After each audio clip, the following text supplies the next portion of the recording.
CKI Technology Workshop. So I will invite all of you to come in here and find your table.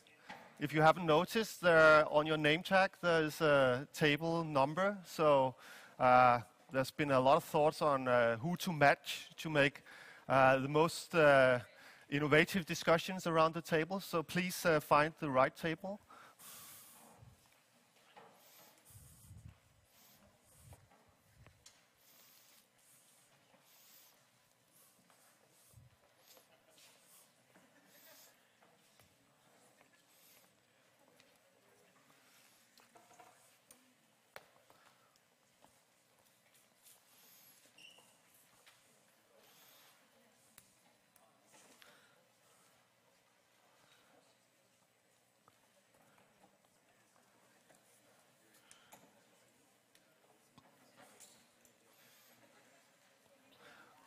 Small tables, big thoughts. So that's fine.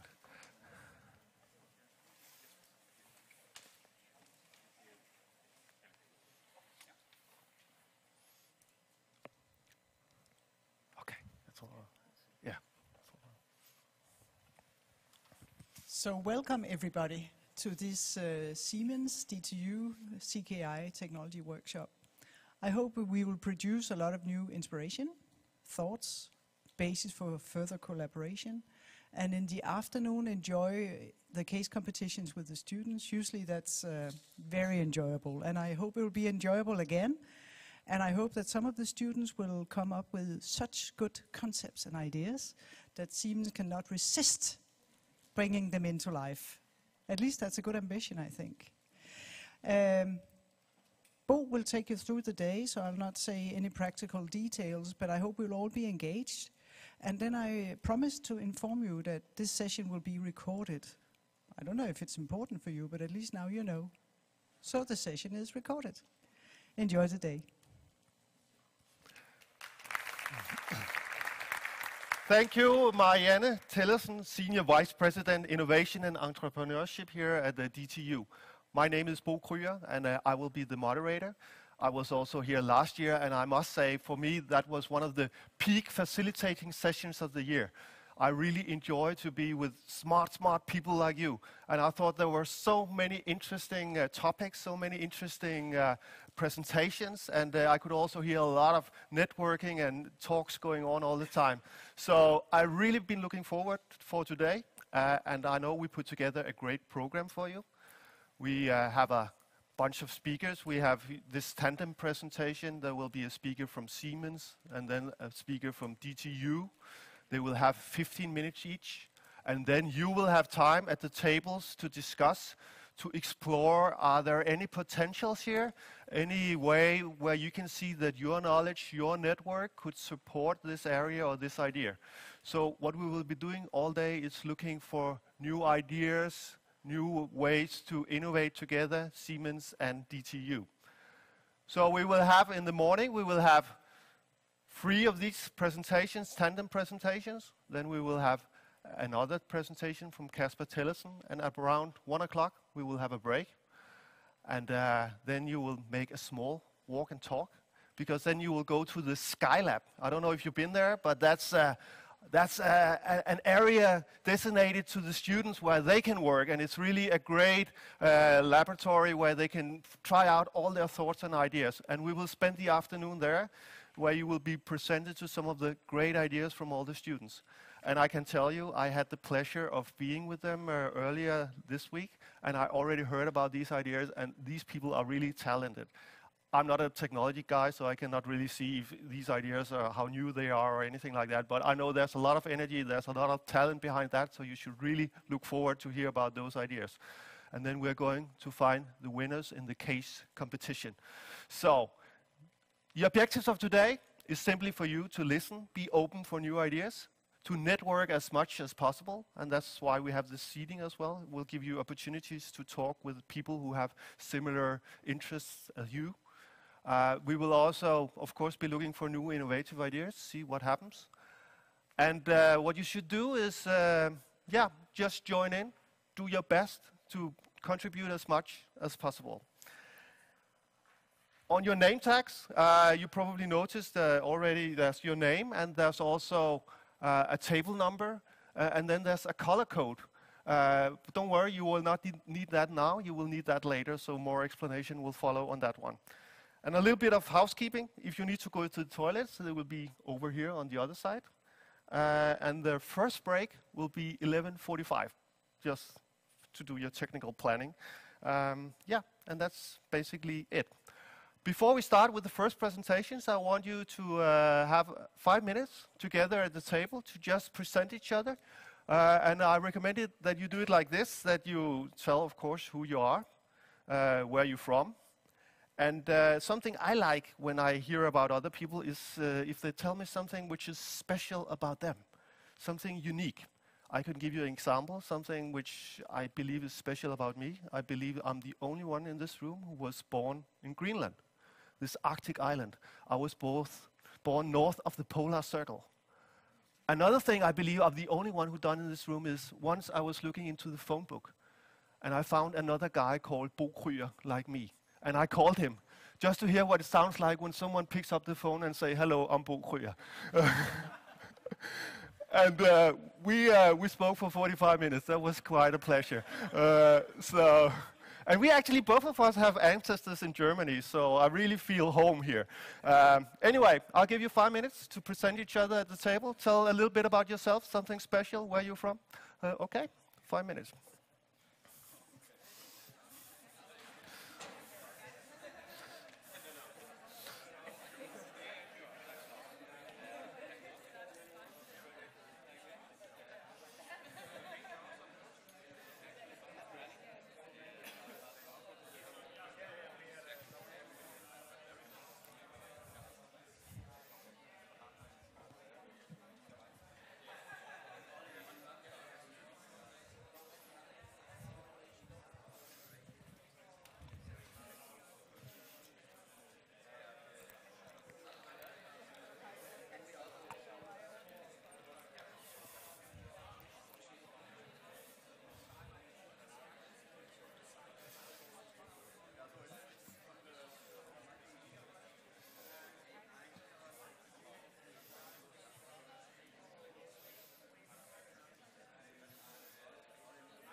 Okay, thank you.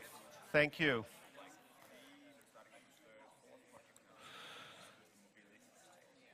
I hope you had time to introduce yourself a little bit. I can see a lot of talking going on, a lot of energy in here already, and that's the kind of thing we want today, so that's really great. Any one of you who heard something really interesting, something unique someone else told?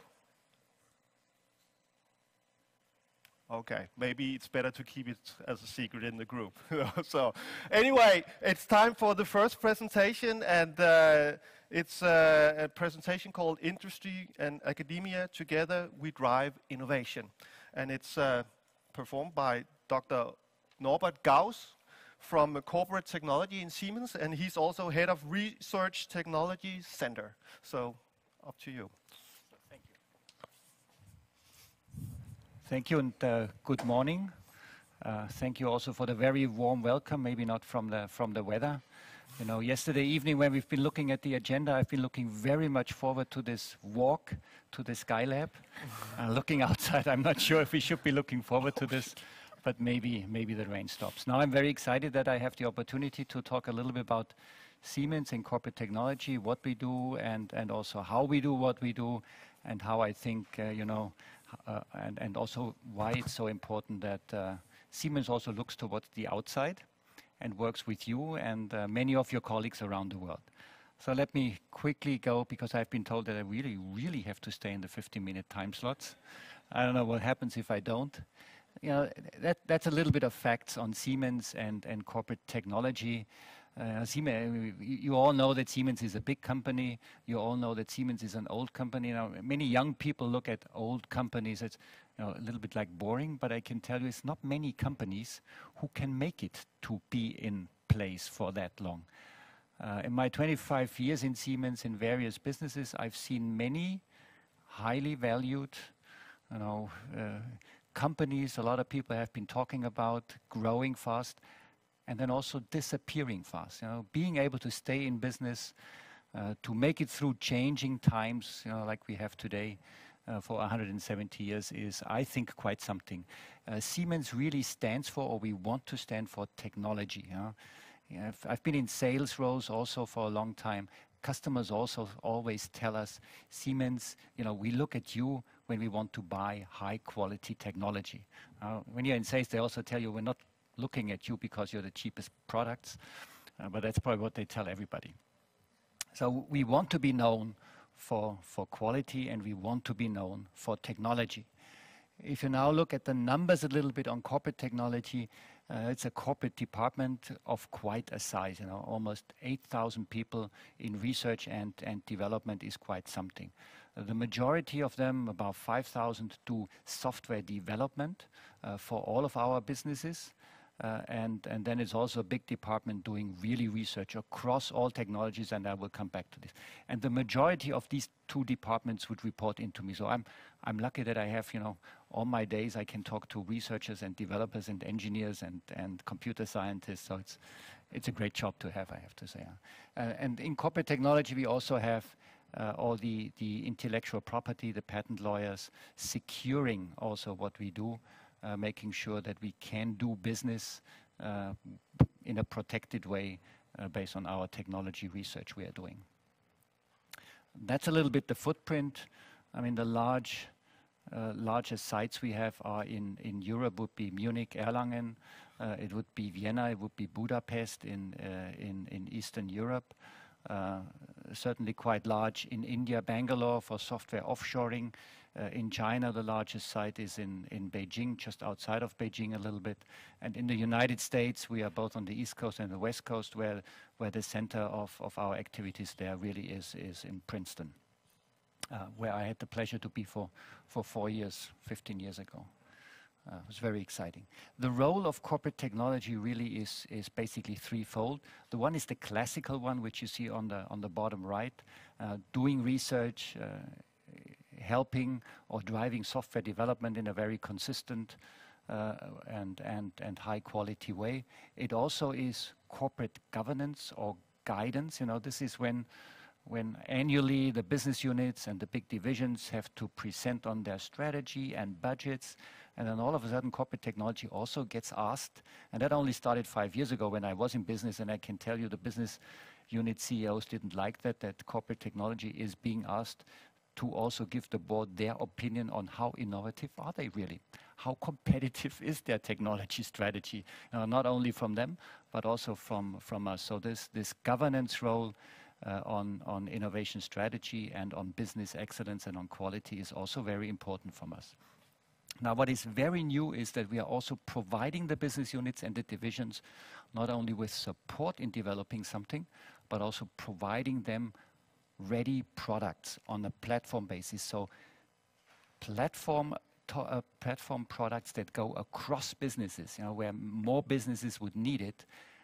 Typically, in a large corporation, nobody would touch it, because you are not doing stuff that others get then basically for free. So these things are not getting done. Corporate technology is driving this now. And in the new world, in the changing world of IT, this is very important, and I will give you the first or the biggest example we are currently driving. That's a quick overview. Corporate technology, not so much from a departmental view, it's more what are we doing, so innovation strategy. We are also looking not only what we are doing ourselves, we are also closely looking at and working with startup companies. It's a quite active community driving research from a technological point of view, but also from a business model point of view. 20 years ago, it was enough, I would say, to work with academia. Today, it's not anymore. We have to know and watch also what is coming from this type of innovative force. They are working very different. They have a different agenda than the bigger companies. They want to drive innovation, and then they want to get bought for a lot of money and get rich. Now, certainly not all of them, but in essence, this community has changed a lot of things in how we do what we do, not only from an industrial point of view, but also from a consumer point of view. And I will give you a few examples later. Then technology research, development, patent and trademark protection, trying to do, to take high risk and really driving something new, what Siemens is not doing yet today, research in areas where Siemens has no business today. You cannot do many of those as a company. Despite the fact that we're spending a lot of money on R&D, it's never enough. The ideas of our R&D departments always, wherever I was, and no matter how much you increase R&D budgets, always are good for twice your budget, at least. So you have only, and this is typically on the more evolutionary paths. So being able to spend money in R&D on things the company is not active in, you have to be very careful what you do and come up with very different KPIs on how to judge and value, and also decide, does it go anywhere or does it not go anywhere? So that's a very different thing. Corporations, like with you and other universities worldwide, and then certainly also more business excellence. This is more process oriented in R&D, but not only R&D, it's also on product quality, on safety topics, to make sure that we have harmonized standards also across all of our businesses, to make sure that when I said our ambition is that we stand for quality as a company, that all our businesses also have this very same ambition, even when they are under high pressure. So these are some of the areas. Then this is certainly is a slide that's in my set of presentation because I'm here today. But it is very, very important for us in Siemens, and we've done this for many years, that we work with universities. Because this outside-in view, this fresh pair of eyes on many things and technologies, and also it is typically the universities where new technologies start. Of course, when they start, it's not clear, will they really make a big impact, and how long will it take until it gets into the product lines? But this is where it starts. And also, the people from the universities are our future. We want to be close to them and want to get them excited about Siemens, just as excited as I am to be working for this company. When I started 25 years ago, I thought, no, I joined Siemens, and after 2-3 years, let's see where I'm going. It's still exciting, so we also want to get people from the universities excited to join us. So we are working with, as you can imagine, many universities across the world. But then you have to differentiate a little bit and say, some of them are special, and there's different reasons why these are special, and put them into different categories a little bit. And the top category, Natasha, when did we start to call them the CKIs? 2001, so almost. What a coincidence. So almost 15 years ago, we decided that, with all these many university collaborations we have, we want to be, also a bit more consistent in what we do and how we do with them for some of them. You cannot do this with 100 universities, but you want to do this with maybe a dozen or so. So that's why we have chosen 7. And DTU is one of them. And that's why I'm so excited to be here. And I've never been at DTU before.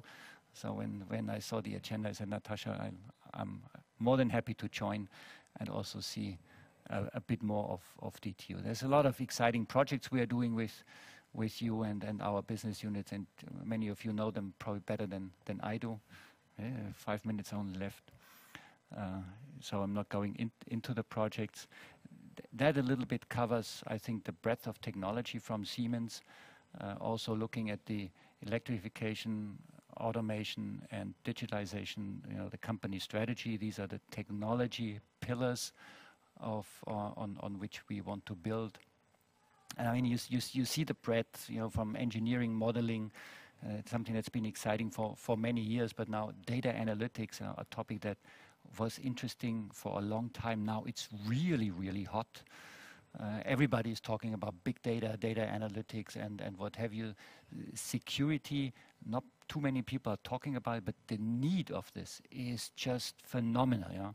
This has been growing inside our company, and not only inside our company, like crazy. It's a constant race with the attackers you have to have. A very, very exciting field.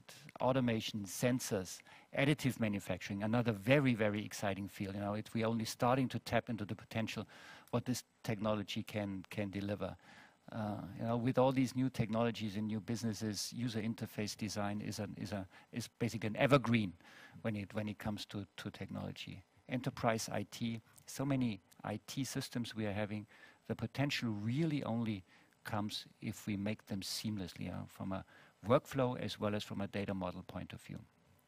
I can tell you in Siemens, it's a huge effort. Dozens of millions of euros every year go only into this topic. And then electrification, and we hear more than I think on this exciting field. This is also, I think, today where data analytics and digitalization and electrification really come together. It's probably a lot of industries have been changing rapidly. The whole energy industry is now really changing very, very fast, both from a business model as well as from a technology point of view. And this will be the case, I think, for at least another 10 years, if not more. I mean, we've all seen this, this technology, bookstores to e-books. I mean, I'm only reading on Kindles. You see a record store there. I mean, not many people, my children, they don't even know what this is. They vaguely remember what a CD store is. So this is how fast things are changing. And whenever you hear people talking about this change, it typically is about threats, and we have to be careful, and we have to be knowing what we're doing. I being an engineer, I think, we are so lucky to live in a time like this. We are part of this. We can shape it. We can drive it. We are in it. Is it always easy? No. Well, it shouldn't be easy. So I really believe we are, if you're an engineer, computer scientist, somewhere in this field, this is the best of all times to live in. Because we can do so many things and change so many things. I mean, here a little bit just looking into the amount of data that is being generated every year is just huge and enormous. At the same time, you know, if I look at the PowerPoint slide set, the content and the amount of data behind one, it's also doubling every year. So it's also data formats is a lot of it, but it's also the amount of information we are generating. And here you see just a few Siemens products. And the most exciting one is the 6 terabytes today per day, the Siemens traffic management system in Potsdam. Most people don't even know what this is. It's a city not far away from Berlin, less than 200,000 people. You know, it's not a large, huge city. It's not a Shanghai, Beijing, London, Copenhagen. 6 terabytes per day. So the amount of data that is being generated and that needs to be analyzed automatically is growing fast, extremely fast. Yeah. And it's also huge data sets, you know, on accelerators, or even a computed one computer tomograph, one CT machine, 60 gigabytes per day. You know, we are selling about 2,500 every year. That's only Siemens. There's 2-3 other big competitors. It's huge data we are creating every day. That's why digitalization is so important for Siemens. You know, it's basically one more minute. 3 business areas. It's coming from the service side, and it did come from the service business. This is really where it started, because this is the service units are the units that take care of the products we have sold already. You know, what we call installed base. These are the products that generate the data. That's where it's coming from. You know, all this data monitoring, this data analytics, these are the businesses where it started. Then, of course, we have vertical software, the classical enterprise IT or CAX businesses, and then all of this is moving everywhere. This is changing a company. You know, you need new capabilities, and especially when it comes to digital technology and platforms. Now let me go a bit quicker through this. There's typically 3 layers we have to look at. The one is, this is the systems and products that are out there that generate the data. The sensors, smart systems, the legacy systems, very important. So whatever you do, you cannot only look into future products, you have to take care also of the products you have sold already. For the sake of your customers, to protect their investment of the past. So that's very important. You have the smart systems and devices, and you have the install base, the legacy. And then, of course, you collect data, you transport data through the network, and then you look at the data on-premise or in the cloud, public cloud, private cloud, different ways. Then you have to be very sure that, you know, with all these data you generate of installed products, this has to be secure. Nothing would be worse than a hacker hacking into an installation of your customer's energy system and changing configurations. It can be catastrophic, things like this. So IT security is very important. Now, what we are doing in corporate technology together with the businesses, we are driving platform approaches where we connect the installed base, where we make sure that the connected installed base can transport data in a uniform, harmonized way into either on-premise or cloud infrastructure, where these data will be then monitored, managed, analyzed in various ways. And the first big application we're driving is what we call IDA, Integrated Data Analytics. We do this in parallel, developing the platform, as well as already a set of use cases. Service process optimization in healthcare is one example. There, you know, typically if a service person is being called, it's not a lot of time. It's a very complex product. So typically they exchange a few modules. You know, they know with this fault, typically if I take out 3 or 4 modules, it will be solved and fixed. And then he or she takes back these modules, and then the factory analyzes which one of those 4 modules was really broken. Now that's a waste of money and time. It would be much less costly if he or she would know which one module to change. That can be solved or at least improved significantly through data analytics. And then there's a lot of other use cases we are driving, and one I think is also very exciting, and it's called energy IP analytics. And that's where, one reason why this is very exciting is because this is where we will connect 400,000 networked smart meters.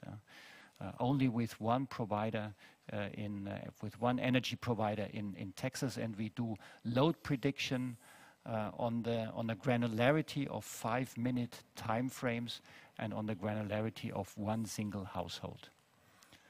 But we will hear, I think, a bit more about data analytics in energy, where I think there is huge potential, and we are up to seeing huge change in the future. The 3 final sentences: corporate oversight, cutting-edge research, and providing and driving platform development is what we do in corporate technology, and we really depend on collaborations and partnerships like what we have with DTU. And once again, with all this digitalization and threats everybody is talking about, we should be so excited about being part of this. Thank you very much, and now I'm handing over to Hendrik. Okay. Thank you. So interesting and so much to tell. Thank you for also giving us an introduction to the variety and the size of what you do in Siemens. At least it gives me a much better perspective on all the things which is going on. So now it's time for the next presentation, which will be Professor Henrik Madsen from DTU Compute, and he's also head of Cities Research Center. So up to you, Henrik. Thank you very much. Can I take this? Yes, thank you, Marianne. Yeah, I think Norbert's introduction and description of Siemens was an excellent introduction to my talk. The focus on digitalization, big data, and so on is crucial. I'm coming from DTU Compute, and as you may know, DTU Compute is a result of a merge between DTU Mathematics and DTU Informatics. So we are focusing on analytics, data, big data, software, IT, security, and many other things you just mentioned. So that's great. Of course, today we are focusing on energy. And what I'll try to convince you is also that use of data, big data, intelligent use of data is a prerequisite to be able to implement a future free of fossil fuels. And that's what we're zooming in on in the Cities project, which is a center for IT intelligent energy system. It's actually a national center, but it's hosted, I'm the project leader, and it's hosted here at DTU. At the end of my talk, I'll also mention a couple of international initiatives which are zooming in on intelligent energy system integration, both in the European context, but also internationally. So the key idea is that we should not be in silos. There's been a lot of research on smart grids, which basically is power, a lot of research on district heating, and so on. But what we should do is we should try to combine these energy systems, and we should do that intelligently. And in order to do that, we actually also need the data. So the idea is to combine all the individual energy vectors, power, thermal, gas, and so on, and do that by using data, using big data, using models, optimization, data mining, and forecasting, and things like that. So since I'm the first speaker here from DTU, I'll take the freedom to also say, where are we in Denmark? Why do we play an important role here in Denmark in the transition to a fossil-free future? And we have actually, at DTU Compute, but also other departments of DTU, has installed a lot of software used by DSO, TSOs for handling the system we have now. The situation is now that more than 40% of electricity load is covered only by wind power. And on top of that, of course, we have solar power, not that much, of course, we are on a high latitude, but we also have biomass and so on. And for several days, we are running the power system with more than 100% penetration of wind power only. And actually, we set a record lately in mid-June. The key to that, or the main key to that, has been a transition in of the Danish energy system from a few large centralized power plants to a lot of decentralized combined heat and power plants. And actually the main answer to the fact that we are able to implement or integrate that high fractions of renewables is actually the interplay between district heating and the power systems. So we have and maybe I'll skip this because this exactly shows the same figure, a little bit smaller, by the way. We have described in a new Wiley book how to control electricity loads, because electricity will of course still be the backbone of the energy system. But the energy system integration around this is crucial. What we have described in this Wiley book is how to link the washing machine with the markets. And I don't have time to describe all the details in this figure, but the most important thing is we need aggregators, we need high-level aggregators, we need low-level aggregators, we need aggregators we can zoom in on their expertise. For instance, later on in my talk, I will talk about one example which are linked to that, namely the control of a wastewater treatment plant. This is pretty advanced. You need to be an expert at wastewater treatment, but you also need to interact with the energy system. And in order to do that, we need specialized aggregators. So we believe we know, or we have a mathematical set of rules to build up the future energy systems from the washing machine to the market. We also have elements, idea of how to design the market, and the general idea is that the market should be more linked to physics.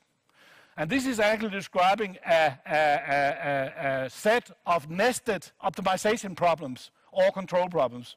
If they are simple, they end up in control problems. If they are more advanced, it's more stochastic programming and things like that. I will come to some examples a little bit later on. Forecasting is, of course, essential, because in order to do the planning and in order to operate the energy system, we need advanced and precise forecasting techniques. So that's crucial. We have developed the tools which are used by all major players in Denmark, but the same tools are actually used in North America, in Australia, and so on, for instance. So we have a huge market share here. The simple idea about energy systems integration, ISI, is that there are a lot of low-hanging fruits simply by combining the energy elements of the energy systems using data, using intelligence. Yeah, you see the same picture again as on the front, as we saw in the initial slide. And one of the important things we need in a future energy system is, of course, storage. And an integrated energy systems using software, using IT, will enable virtual storage on many different time horizons. And actually the time horizons which are needed to synchronize the energy consumption with, for instance, the wind power production. And the idea behind the cities project, cities is the largest project, the largest research project in Denmark now, focusing on implementing the future energy system. And it's focused on these elements, and at the same time it zooms in on cities. And the reason why it zooms in on cities is that cities normally have the infrastructure to be able to implement. It has a good IT structure. It has typically both district heating, and of course they have power, and sometimes they also have gas in some way or another. And these smart cities will bridge the gap then between the washing machine and the total continent or country or whatever.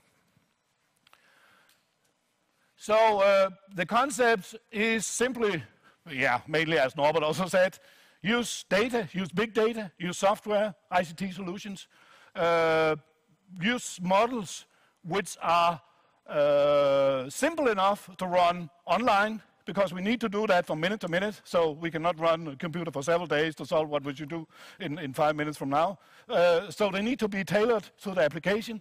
So we are creating models which facilitates this integration for all the elements of the energy systems. In my cases, later on I will show one case related to wastewater treatment and another case related to a building, which illustrates some of the concepts. So what we can do is, before I mentioned the concept about virtual storage, because these storage principles are crucial. There are a lot of research on batteries and things like that. But if we can implement lossless storage principles simply by using big data and IT solution software, why not do it? And we have demonstrated in the cities project that buildings can provide storage using the thermal mass of building. We can provide storage 5 to 12 hours ahead. If we have a district heating system like we have in 60% of the Danish homes, or if you are in a warmer climate zone, you can have district cooling. We are discussing a project now with Singapore. Then you can have storage 1 to 3 days ahead. And this is actually, on our latitude, the typical time constant for a low pressure passing Denmark. So it fits with the time constants in the weather. And if we have gas systems, most of Europe have gas systems, many countries have gas systems, then we can even have seasonal storage from winter to summer. And these are only 3 of the possible solutions for our energy system. The idea about combined heat and power plants is the crucial idea for the moment for Denmark. When we want to move further, we also need to have a better interaction with the gas system and so on.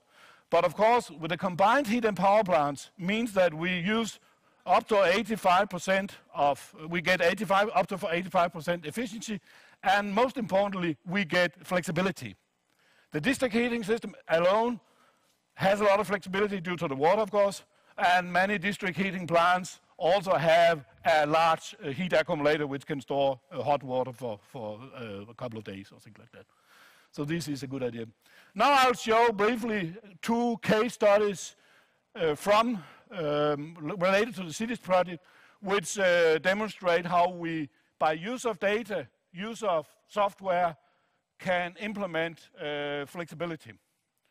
And of course, I will not dig into the details here. We can take that in the break or in the afternoon or tomorrow. The first thing I will talk about is how to enable or how to use the thermal mass of buildings, the concrete or whatever, to be flexible, to enable flexibility, and actually to implement what we call demand-side management for power systems. This is something we have done on a project in the US, the so-called Olympic Peninsula project run by Bourneville Power Administration in Oregon. And their main problem is they have a very weak power grid in California and its northwest area of the US. So what they want in this area is they want to lower the peak power consumption, because they have problems when the power consumption are peaking. So that's the cost function, which we as mathematicians are used to implement controllers, which we'll do. I'll show that later on. And what we have shown is that for the American homes, we are able to basically lower the power consumption. When we have a step change in the price, we are able to, if we have a step change in the price here, then the power consumption can go down up to around 15%, and it could do that for up to 5 hours. What we have shown also is that for Danish or Western European buildings, these 5 hours is rather 12 hours, because we have better insulated buildings, we have more thermal mass inside the insulation. So we have even better capabilities. And what we do is we simply build a model for this step response. So this is simply made by time series analysis, or analyzing these time series of data. And then we can, based on this model, create a controller which lower the peak consumption. And This is what we obtained in the US project. So we can see this is the peak consumption we had in the morning, in the afternoon, before implementing this controller, and this is the consumption with the controllers. And what we're doing here is simply we are storing the power basically in the thermal mass of the building. So no extra batteries or whatever. We're just using IT, we're just using data. In the Danish context, the cost function will be a little bit different. In the US, the objective was to minimize the peak consumption. But in Denmark, the objective will be to synchronize the load with the wind power production. So they are in phase or overlapping, basically. So we are able to integrate all the wind and solar power we have. But that's simply, in mathematical terms, that's simply changing an object function, and the controller and the principle are basically exactly the same. Another case study which which illustrates that we really need this specialized aggregator, and we need models which are only built on data. I think the example with the building shows that this is a model which can only be developed using data. You cannot use that by establish this model by first principle. A similar case is a wastewater treatment plant. Handling of wastewater is complicated. And they would like, of course, to save money. We would all like to save money. But they don't want to let Dong Energy or any power companies control their wastewater treatment, because power companies don't know how to treat water. So the idea is that the power company send up broadcast a price, and then the wastewater company react to this price if they can do it with respect to the other conditions. And the main conditions is they should treat the wastewater carefully, and they should not have overflow. And by doing that, and I think I will skip a couple of these slides, together with Veolia in France, we have developed set up a system where we have used some of our software tools for control, some of our software tools, these are developed at DTU Compute, for model parameter estimation, to build in a system where we can handle both the wastewater treatment and also the sewage system in a way so we save a lot of money. And the idea is, of course, to respond to the price forecast we get from the specialized aggregators, which I mentioned initially. We are doing a lot. DTU plays, as I have indicated here, an important role in some of the national projects, which are very, very important to be successful in obtaining these climate goals of a fossil-free future, where I think we are pretty ambitious in Denmark. But DTU also plays an important role in international relations in this context. One of the things is that DTU and UCD has been the main, has started 2 or 3 years ago the idea of setting up a joint European joint program on energy systems integration. And here again, the idea is exactly the same as for the cities project. We are linking the different energy vectors, and we're doing that by using data and software tools, forecasting and control and so on. On an international level, we're doing exactly the same. This is actually now, we have established what is called International Institute for Energy System Integration. Right now, it is hosted by Department of Energy, and actually, in practice, hosted by NREL in Denver. But we are in the leader team of this International Institute. We do have international conferences. The next conference will actually be in Korea in a month from now, or 1.5 months from now, where we'll discuss international ideas about software and this energy system integration. So I'm running out of time, but the message is data, models, and intelligent use of data and models is the core, as we see it, to integrate energy systems and also to enable virtual storage principles, which are so crucial in the years to come. So I think I'll stop here. Thank you. Thank you, Henrik. Thank you. Very interesting. I'm not sure I understood all of it, but it sounded very interesting, but I'm sure you did. Now the reason why I'm a little bit busy trying to make the speakers make it not too long. I know they are very smart people, they know a lot, but I want also you to have time to get inspired with what you just heard and to have time to discuss at the tables and reflect on what you just heard to see could there be any possibilities for collaboration. Do you have network or anything else that might help something emerge from what you just heard here? I also know that the secretariat that works with the CKI, Christina, she likes very much to keep a little track on what you have been talking about at the tables. For that reason, we have put some posters on the table. You see this big white poster saying potentials. So what I want to do now is to give you 5 minutes to speak at the table and reflect on what you just heard. And as you look at the poster, there are 4 different questions. You might use those questions and fill in something on the poster.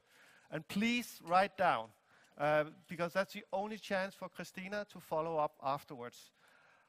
I would also invite you to write down if the piece of information that you put there is linked to either what Henrik said or what Norbert said. So maybe you could write Henrik or Norbert, so just that we have a lead to what topic was it exactly. So I'll give you 5 minutes to have a chat and write down a few reflections. Afterwards, we give time for a few questions for the speakers or reflections for them. 5 minutes.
Anyone who has something they'd like to share with us?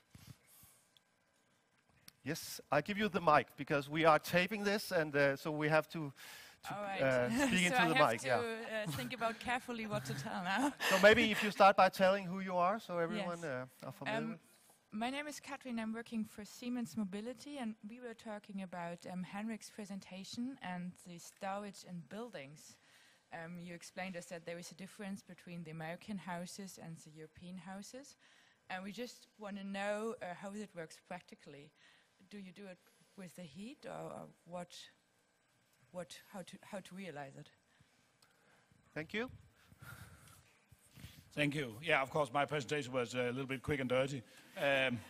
What we simply use is the fact that if you are not at home, and your husband is not at home either, and your kids are not at home, if the house is empty, then you are flexible. Then the temperature in your building can go from maybe 17 to 27 degrees. You don't really care.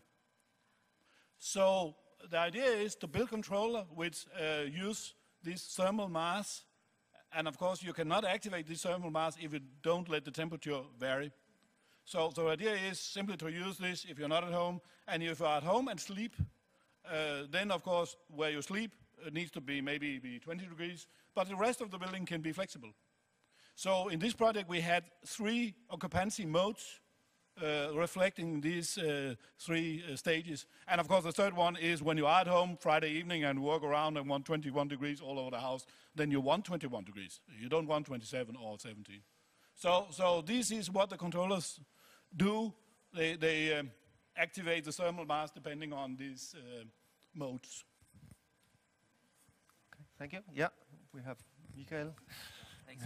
Yeah, maybe a direct example from practice. We installed a virtual power plant for the utility New Brunswick Power in Canada, and they could avoid, by tapping into thermal loads, air conditioning, heating, they could avoid the buildup of a new fossil power plant. So this is, did that a couple of years ago, and they will further drive it. Thank you. I think we have time for more comments here. Yeah, if you please tell us. Yeah, I'm Pierre Pinson from DTU. I think we should actually clarify the fact that Siemens and DTU are already doing that together in the EcoGrid project on Bornholm. And that's a perfect example of this collaboration with Siemens technology and these kind of ideas that Henrik was mentioning. So yeah, it's not like it's the future, it's really something happening between Siemens and DTU. There's a final conference actually in 2 weeks here, organized by DTU, where our Siemens colleagues will be there also. That's great. And maybe it all started at a table like today. Who knows? Yeah. Yeah. Okay, so I'm not afraid of running at the back with the mic if someone down there has a comment or something. Other thoughts? Things you'd like to share? Okay. So let's move on to the next presentation, which is called Cities 3.0 Drivers and Technologies. And it's Kurt Odendahl Nielsen, who is from Siemens and City Account Manager, I think, here in Copenhagen. Is that true? Yeah. So thank you. Thank you very much. Yes, cities is a key area for Siemens. We've been working with cities for a long, long time. If I look at Copenhagen, we established our first office in 1893. That's quite a while ago. The first job was to build a power plant, part of the electrification of Copenhagen. Second big task was to electrify a tram line from the inner city to the part of Nørrebro, a part of the city. 5 years ago, Siemens looked at cities and said, we need to do something differently. We worked with the power plants, we worked with the sewage treatment plants, we worked with the building owners, so on. Now we want to understand the city, we want to engage with the city and understand how they think, how they plan, what is important to them. And this is basically my role as a city account manager, being close to the city at all levels and in all areas of the city. So my work really goes from talking about wind turbines, traffic management systems, optimization of buildings, so on. The presentation today I've split in 2 areas. First of all, I will talk briefly about some of the drivers behind the investments in a city. Of course, there are many investments, but what I will focus on is really what relates to the technologies of Siemens. So what is it really that drives investments as I see it? And then I will share some insights into some of the technologies that we're working with, and mainly only in the area of mobility, and then leading to the presentation of Francisco Pereira, who will get much more into detail on a specific subject. And I need also this one.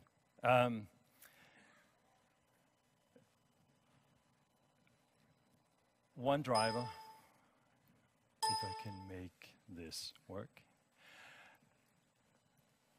I'll skip right into a story.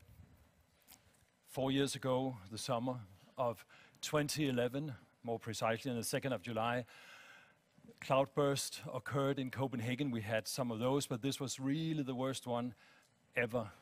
In the middle of the city, in the Botanical Garden, 135 millimeters of rain fell during the 24 hours, really a national record. Right in the middle of the city, flooding basements, homes, businesses, flooding streets, damages significant. Insurance companies talking about on the other side of 6 billion Danish kroners, but also related damages. For instance, the telephone system of the police in Copenhagen broke down. The IT system at the major prison in Copenhagen broke down. I don't know how many got away, but there were costs associated with this. So the city simply just don't want this to happen again. They allocated on the other side of 10 billion kroners that will be invested for over a very short period of time. A lot of this goes into reservoirs, tunnels leading rainwater or sewage water away, but there also goes technology into that. Metering systems, forecasting systems, etc., etc. So technology is also a part of this. So climate adaptation is one area. I have to control this.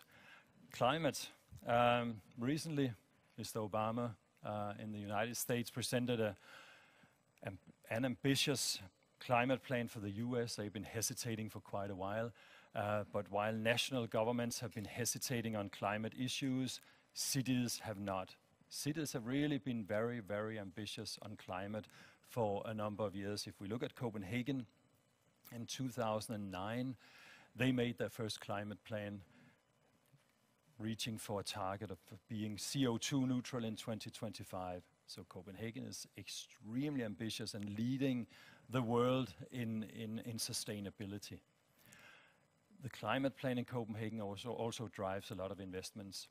Of course, some of the investments would have been taken anyway, but investments like a new biomass plant, the effort to becoming fossil-free, biomass, investing in wind turbines, renovating buildings, making them more energy efficient, building new schools that are energy efficient, zero energy, whatever. So again, a lot of investment goes into reaching the target of becoming CO2 neutral in 2025. Growth. Major cities experience tremendous growth.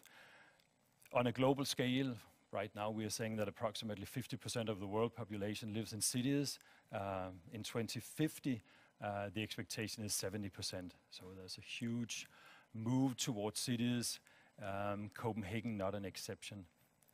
More specifically for Copenhagen, 10 to 12,000 people move to Copenhagen every year, and a city of 560,000, that's quite a lot. And so many people moving into the city puts the infrastructure under pressure. Roads, bicycle lanes, public transportation, heating, water, sewage, etc., etc. So the city needs to invest to accommodate all the new people. So growth being a driver as well. Then on a more technological point, or from a more technological point, everybody is talking about smart cities. Then with a smile, I would say nobody really knows what a smart city is. There are so many ideas, from garbage cans that can tell when they need to be emptied to, I think, the view that Siemens has on smart cities, that we are basically saying that using data in huge amounts to make the city more efficient is really making the city smart. That goes in all areas. It could be energy, we already heard about that. It's definitely in the area of mobility, transportation. It's definitely in the area of buildings. So data, as it has been said before, is really the way. This is what makes a city smarter. From a city point of view, we talk about, also with a smile, software idea about version 1.0, 2.0, etc. We see the same for cities, that the 3.0 is really the fully automated, fully integrated city. I can't think of any city that has reached that level yet, but many cities are aiming at that. So these are really some of the drivers for investments in the cities. Now, giving some examples about technologies for cities. I've chosen to talk about Siemens technologies in the area of mobility because that is what Francisco will talk about in a short while. Intelligent parking. Cities experience congestion. Copenhagen as well. Some would say, in Copenhagen it's not that bad, but I think it is. Sometimes it can be a tough task to go through Copenhagen in the morning, in the afternoon, so on. So congestion is an issue. It is widely accepted that 20 to 30% of traffic in a city is related to parking, people searching for parking space. So the more intelligent you can make parking, the more you can reduce congestion. What we're doing is using the smaller portion in-ground sensors, but more so radars or overhead sensors, and in this way having a view on which parking spaces are actually taken and which are available. Basically, this is an inventory management system. But what it would allow me to do is when I'm driving to my destination in the city, on my GPS, I would see where available parking spaces are, and I can drive directly to them and thus not waste any time driving around looking for a parking space. An added advantage, I don't like that very much, but that is enforcement, that from a city perspective you can have a total overview of who has parked where and are there any who are parking longer than they have paid, whatever. Also, you can offer services to the citizens. We're looking into RFID tags. I can have one in my car and I can basically park everywhere and the system would automatically charge me whenever I park. So making parking even easier. Again, data.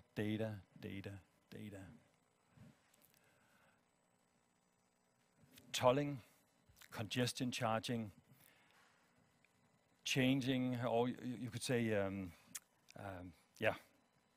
reducing the amount of cars on the street. Some cities are using that, London being one example, Stockholm is using it as well. This is a specific road in Tel Aviv in Israel. This is the highway to the airport, a 12-kilometer stretch from the inner city to the airport. And many times congested, and it would take a lot of time to go to the airport. A solution that Siemens made for the city was splitting the highway in two. So you have lanes that are free of charge, and you have one lane that is where you're being charged for driving. And it's purely based on supply and demand. It's aiming at an average speed of 70 kilometers an hour, I think it says that as well.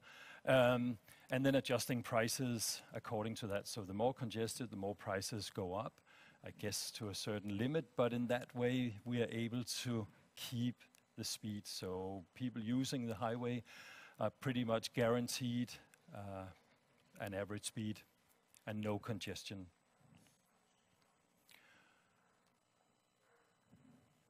Multimodality. I think if you're looking at transportation in Copenhagen, I guess also in many other cities, we use transportation in a very traditional way. We take our cars because it's easy, it's comfortable. We take our bicycles because we're not going that far, the weather is nice. We're taking the train because we are not really switching between modes of transportation that much. The way we see the future is really a change much more into a multimodal mode, that we should be able to use various modes of transportation easily, quickly. And what we're doing is, we should have a mobile phone using that as an example. I should be able to plan my trip from A to B.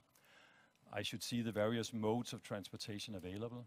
I should be able to book if one of the modes is a rental car in Copenhagen. I should be able to book that. Everything seamlessly, and also payment should be made automatically. So in this way, making changes of transportation or modes of transportation more easy. This again would take huge amounts of data. We're seeing implementations to a certain extent of this, but I'm not aware of any place where it has been fully implemented yet, but it will definitely come. Last but not least, one of the examples were the traffic management center, or the traffic management system in Potsdam in Germany, using a lot of data. Traffic management is becoming much more advanced. If I look at Copenhagen just 5 years ago, some of the systems were really old timer-based. Some of the system even mechanical. There wasn't much to control. But now data is being used more and more and more. Siemens just handed in a bid for a traffic management system, and there we will use data from in-ground sensors, radar, cameras. Some of the examples, we will use it from Bluetooth, GPS, and all these data sources will allow us to manage the traffic in Copenhagen in a more intelligent way than it has ever been done before.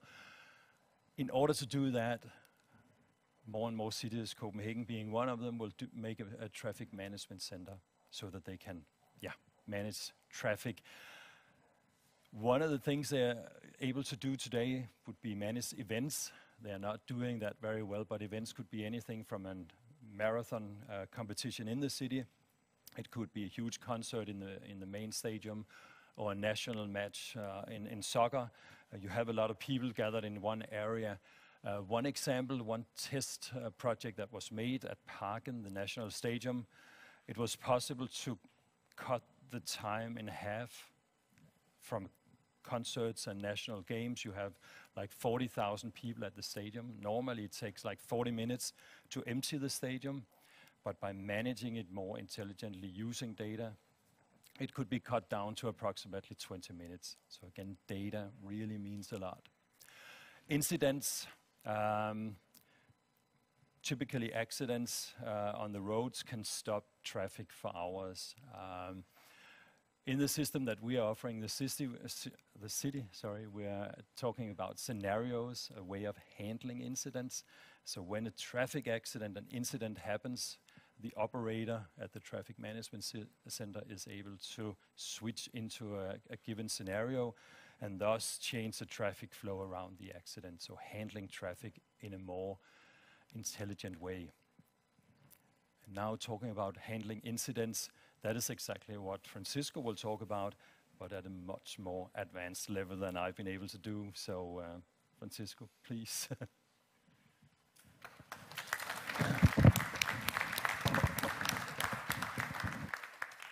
Thank you very much. I think a lot of us, we have high expectations on intelligent traffic management in the future. And now, as we heard, Francisco Camara Pereira, and I should tell from Francisco that he's very new here at the DTU, so maybe he has some fresh eyes on everything. We really look forward to hear your presentation, Predictive Transport Management under Disruptive Scenarios. Yeah, okay. Thank you. So yeah, I'm new here. It's I guess it's one of my special things for Bo. This is my first presentation and kind of a larger scale in DTU. Not in Denmark. I've been here a few years ago on something completely different. I'm not going to talk about that today. So I joined DTU for a full professorship position for working on ITS, on the ITS area, Intelligent Transportation Systems. And I'm very proud of it. I'm looking forward to what's coming ahead. I'm very excited about the opportunities and all the people I've been meeting. And I know I'm, only from today I'm thinking, well, I need to meet this guy. It's going to take a while. So, of course, since I just arrived recently, I'm not going to talk about stuff that I did in less than a month. So I'm going to talk about work that I've been doing in MIT and in Singapore. Singapore mentioned again. I'm going to mention it a lot in this presentation, by the way.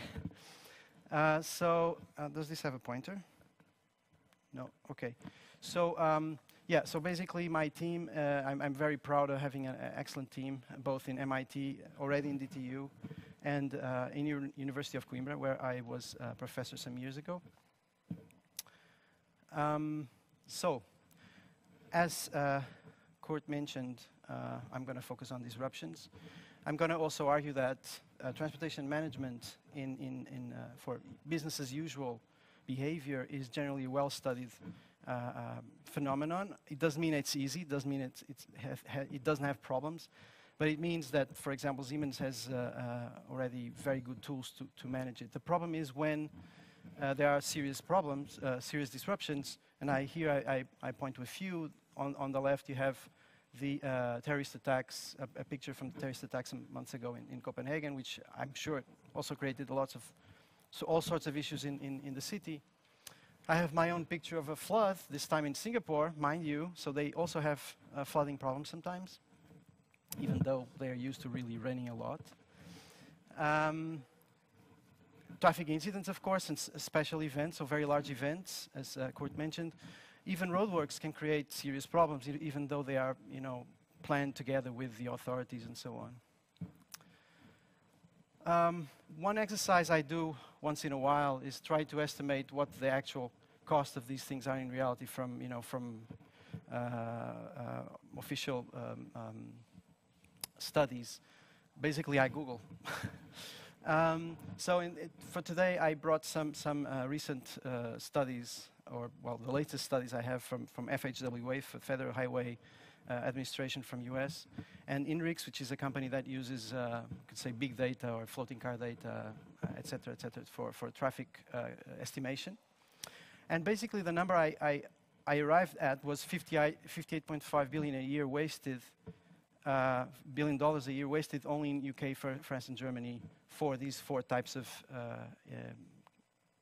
cases. So basically, this is the cost of congestion given those types of reasons for or causes for congestion.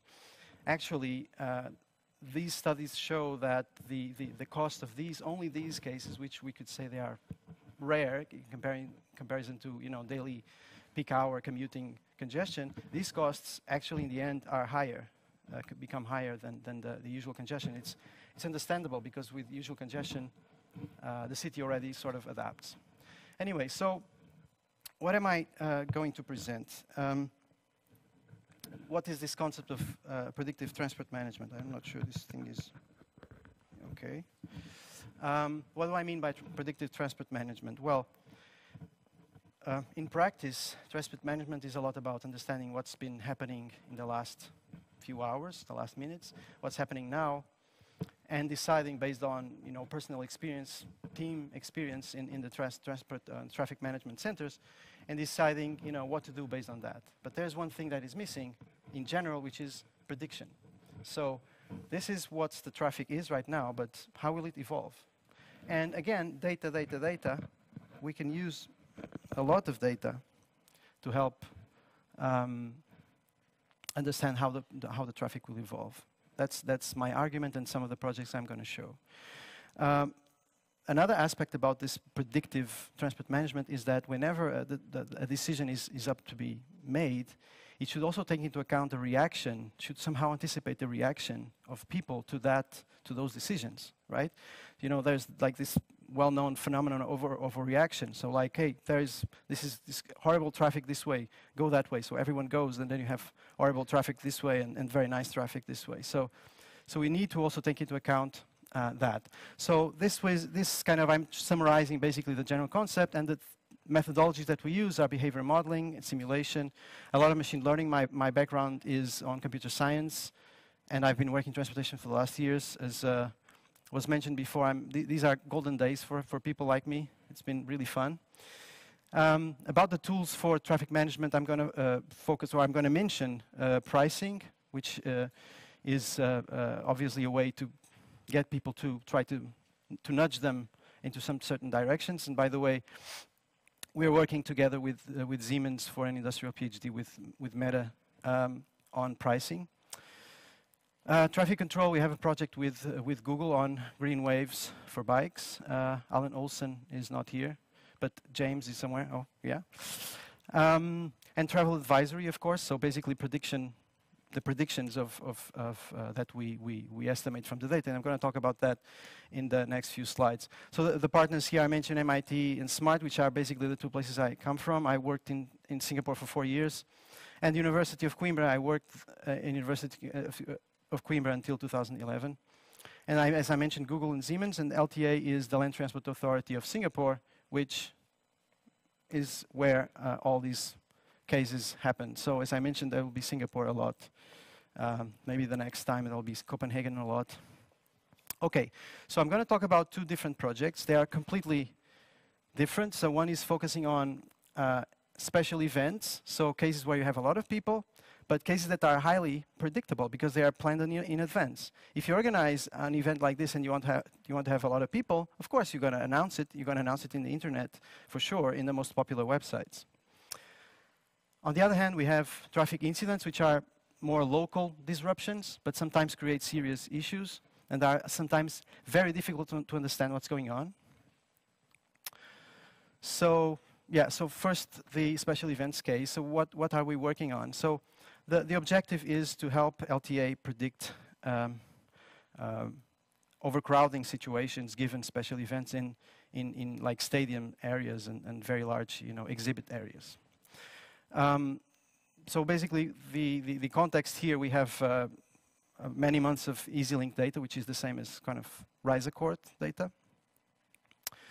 And so we use this smart card data to understand the time series of trips to those areas. On the other hand, we've been collecting data from the internet from since 2011 on a continuous basis on all sorts of events that are in the internet that we can find. We collect them in our database. So basically, we apply machine learning techniques to combine this together to make predictions of how many people will arrive.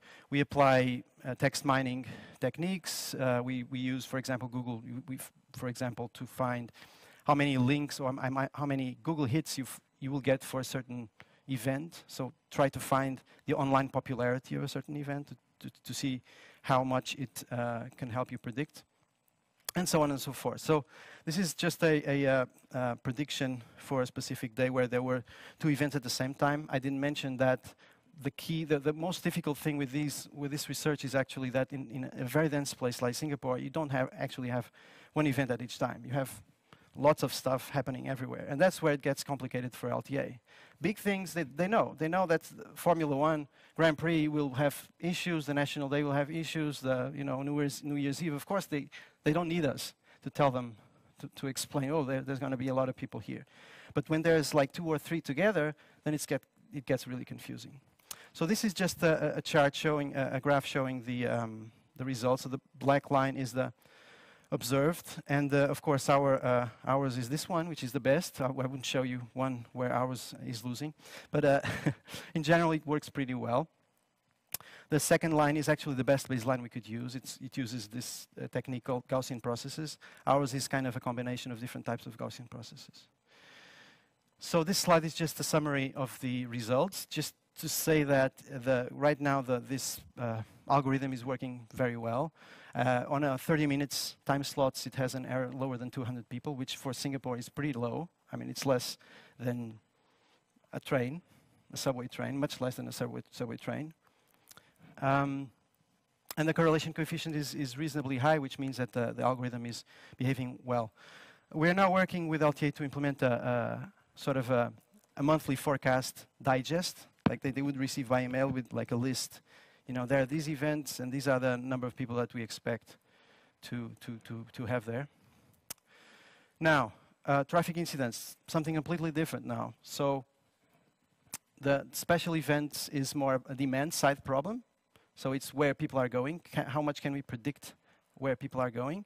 And this is like a global, in Singapore, it's like a global island issue. You have people coming from different places. In traffic incidents, it's usually localized problems.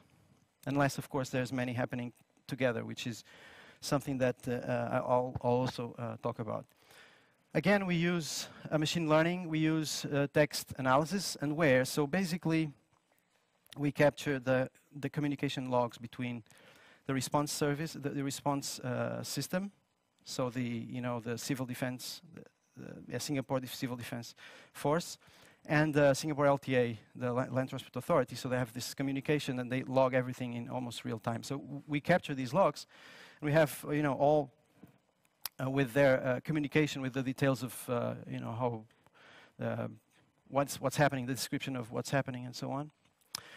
And so what do? We convert that data into predictions of how much this incident is affecting the road.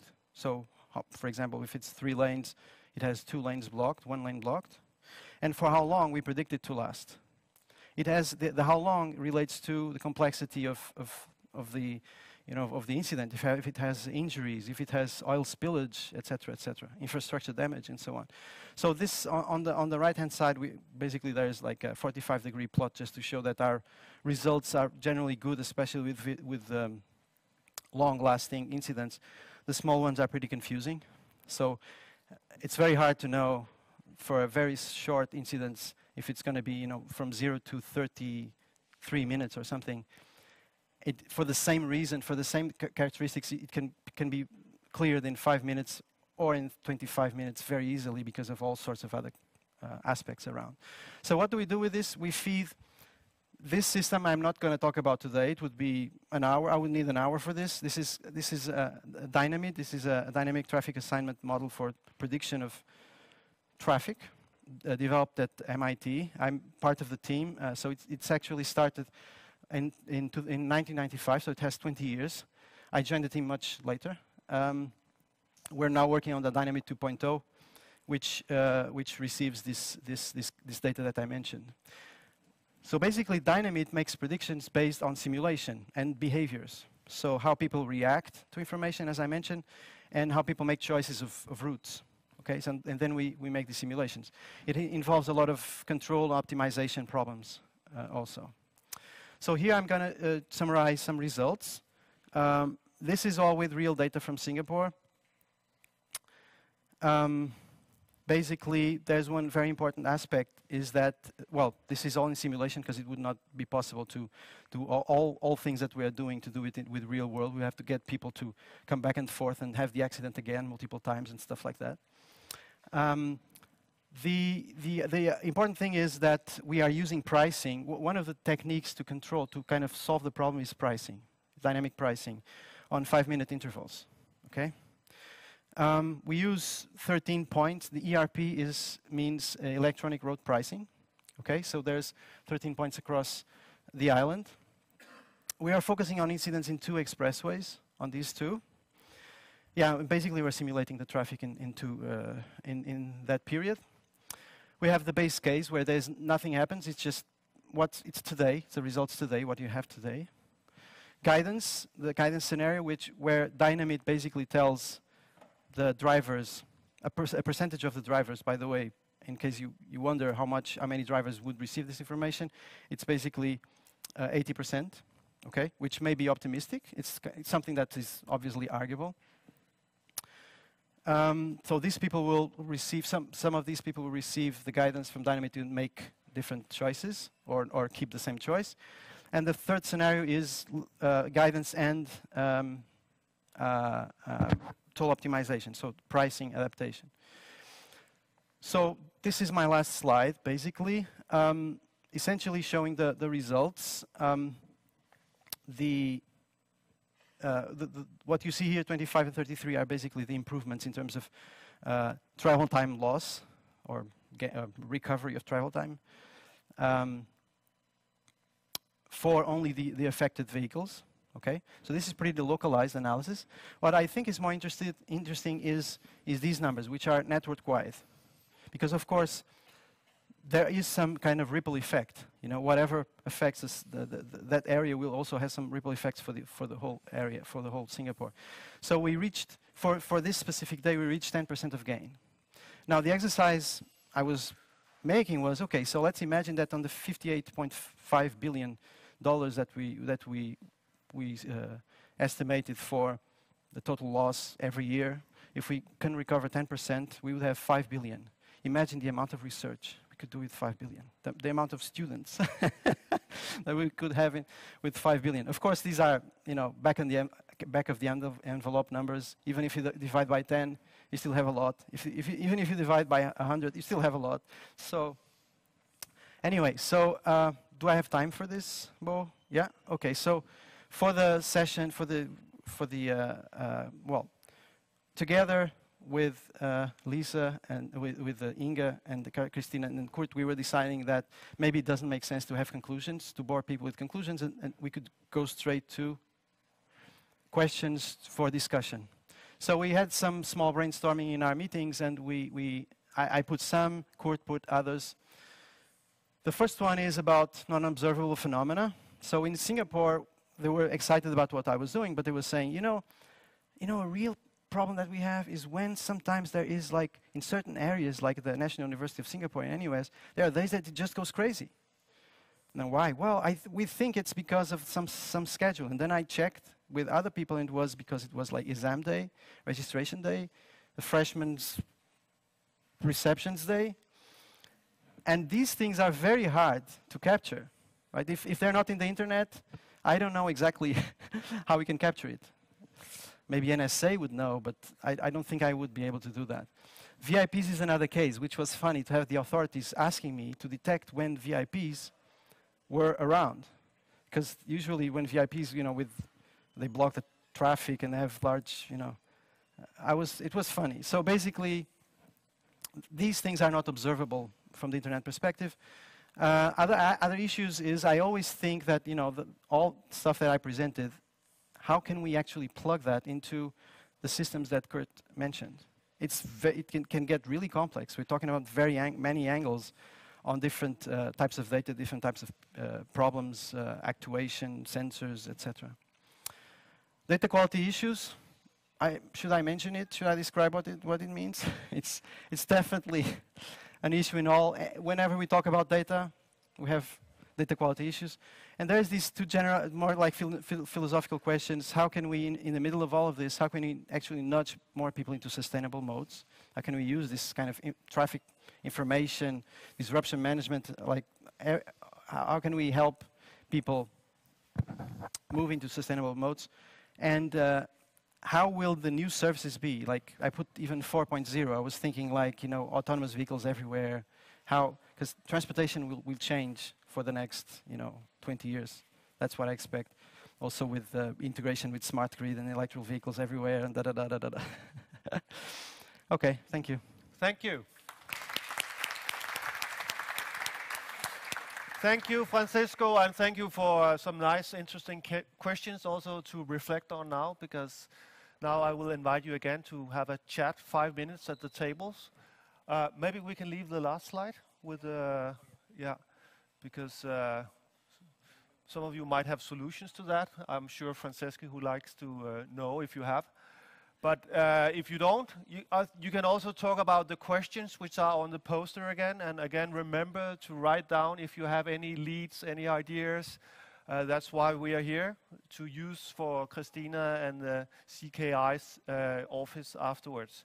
And please write if it has something to do with Francesco or if it has something to do with Kurt, then it's much easier afterwards. So 5 minutes of reflection. Thank you.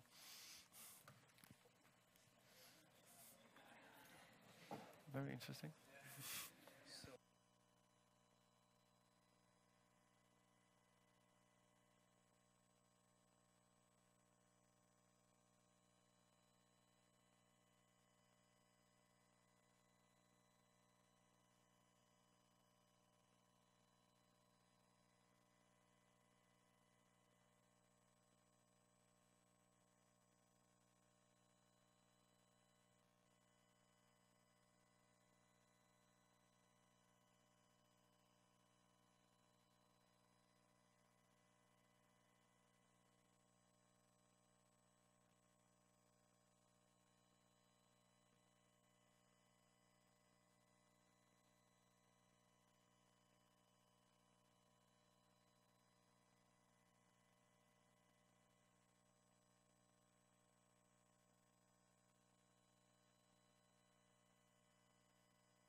Remember to take notes. I can see some of the posters, there are a lot of information there already, so makes me happy.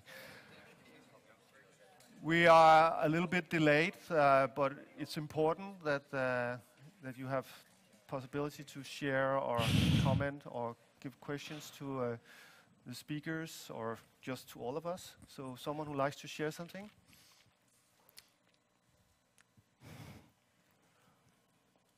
All right, I'll bring you the mic here.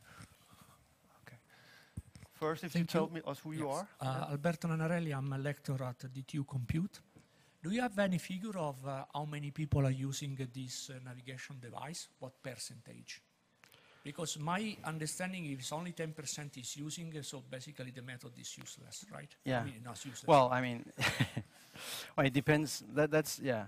So if you look today, the reason why 10% use it is because they are actually useful only on 10% of the times, which is when you don't know where you are, right? Usually. Now, if you make those services more useful, if they actually give useful real-time information, then I believe people would use them, right?